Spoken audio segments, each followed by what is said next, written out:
I'd planned a relaxed camping trip in Abercrombie River National Park. And yes, we had the relaxation, but we also had some pretty challenging water crossings and some very steep, tricky hills.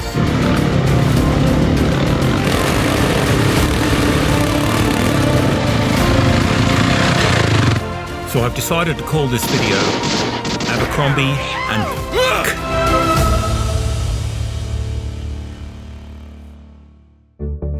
My partners in crime for this ride were Coco from the famous Coco Reviews, John on his 350 mullet bike, and then of course HD, our amazing drone pilot, and Maddie, who can fix almost anything.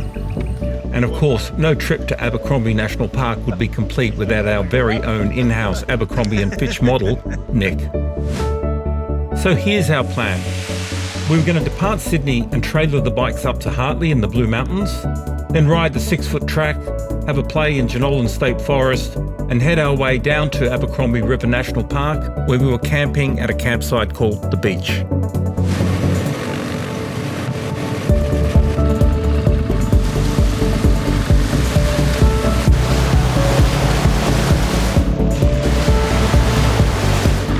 I quite enjoy the 6-foot track. It's a fun track to ride, a couple of little creek crossings and some nice climbs, but nothing too tough, too technical. Coco was on a brand new bike, well, a brand new second-hand bike, which was a Gas 350, and he seemed to be enjoying it. It was also the maiden ride of another bike. Maddie had convinced a mate of his to sell his 500 to him, and his bike had been sitting in the garage for about 5 years before Maddie got it. More on that later. The day started well. We were all having a blast, and so far so good. There was no dramas.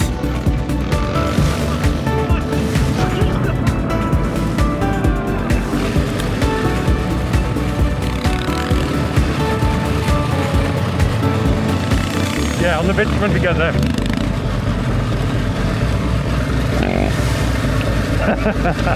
Didn't they just coughed it? We then hit our first little snag. There was a fallen tree that we were sort of trying to get the bikes around, and I must have scraped my fuel line against the tree, because once I got past the tree obstacle, my fuel line was spraying fuel out. Is it just disconnected, or is I think it's just disconnected. It's too tight here, so we're going to cut this fuel line off. I mean, zip tie. So where's it coming out of? Just here. What did you see it dripping or something? No, it was spraying out like this. Oh, right. While Maddie got on the tools, HD made himself totally useless and played with his 360-degree camera. Luckily on my bike, the rally tanks have got their own fuel pump and fuel line, so I just changed to the back tank and all was good. We continued our ride through Jenolan State Forest and we're really enjoying it. But HD wanted a bit more. There's gazillions of tracks in there. He wanted to go and explore some single tracks that he spotted. I'll just find a route out. So we split up and HD and Maddie went off and explored some mullet tracks.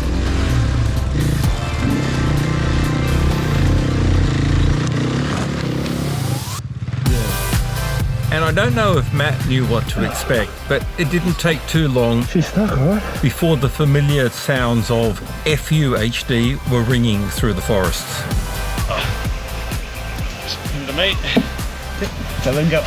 Push him up. After rejoining with the group, we then headed to Oberon for some lunch and refueled, and then our next problem hit.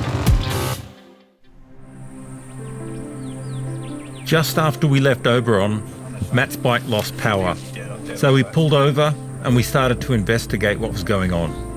Of course, Nick sprung into action. He does what he does best, which is put his best concerned look on and pace. I think it was going over that log. Dave shook something off it. We immediately suspected fuel as the problem, and we confirmed this when we pulled off the fuel line and saw hardly any pressure coming from the fuel pump. So we pulled the tank off to have a look at the pump and filter and see if it was something that we could fix. But once we looked inside the fuel tank, we knew that there's no way we could fix this.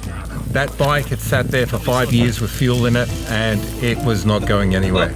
Looks like the shit riverbed. swirling in there. Yeah. No wonder it's freaking blocked. So we hatched a plan. Nick was going to double Matt back to Lithgow to get his car. HD was going to screw around with his drone and wait for everyone. And then Coco, John and I were going to ride ahead and get camp set up.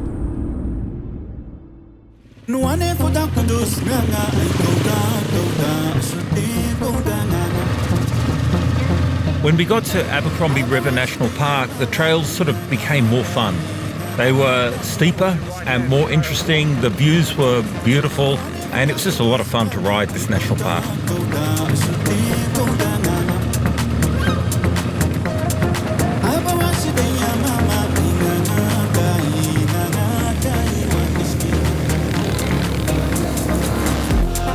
As we got closer to our campsite at the beach, we had to cross the river several times, and it got a bit tricky. The river was deeper than we thought, and we decided to take the safer route and just push our bikes across.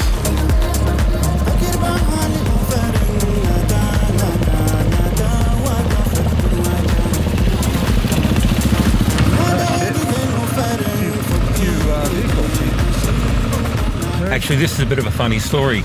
We had to push our bikes across the river here, and all the guys in the 4x4s were watching us, and we thought the track continued through their campsite around the hill to ours, but it turned out we'd missed the turnoff. So they were at the dead end, and I think they were sitting there watching us push our bikes across thinking, where the hell are these guys going? So we had to push them across, found it was a dead end, then turn around and push the bikes back through the water again. We finally made it to our campsite. We found a great spot down by the river on our own, and it was beautiful. So Coco, John and I gathered some firewood and made camp, and we waited for Nick, HD and Matt to arrive.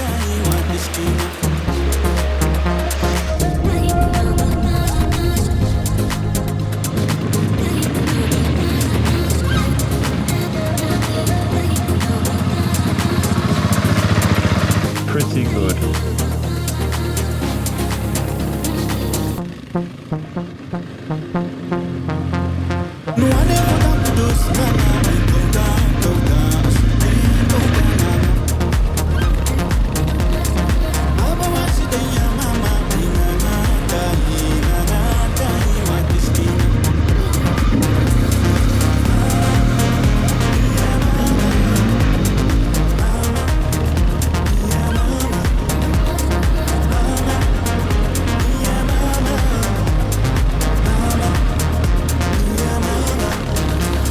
The others made it without incident, so we're all together again, and we settled in just for a lovely night by the river. Here we are at the campsite. John's here. And tried some of these new meals from a company called On Track, And we're looking at John's which turned out to be pretty spectacular camping meals.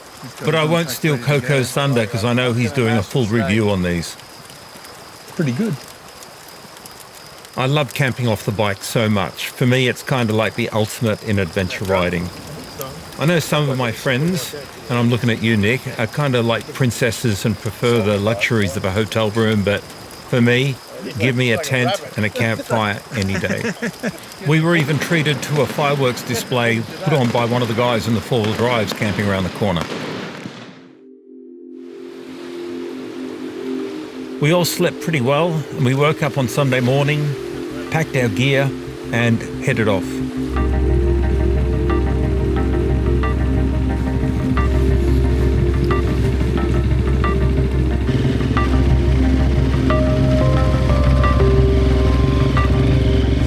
So the plan for day 2 was just to ride out through the other side of Abercrombie River National Park. So we rode up and passed Middle Fire Trail, and we thought, this hasn't been too bad. But then the second part of the track got much steeper, and it was a lot of ups and a lot of downs, and it made for some fun but challenging riding.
So despite the fact that the hills were pretty steep and challenging, we all made it up all of the hills. This is the only one where I dropped my bike because Coco cut me off right in the middle and I lost momentum. Oh shit, Coco! God damn it. Yeah, it's just too bony.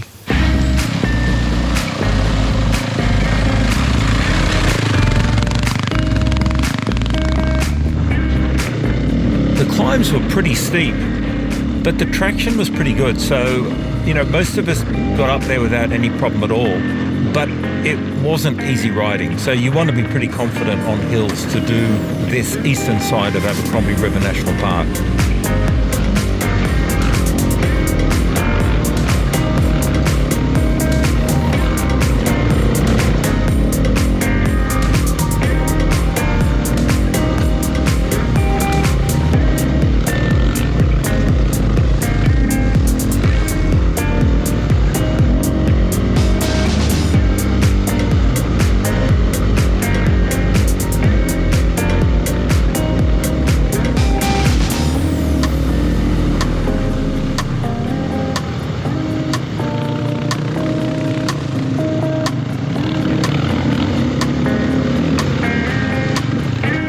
I reckon if you wanted to do a ride in the Victorian high country, this would be a good training run.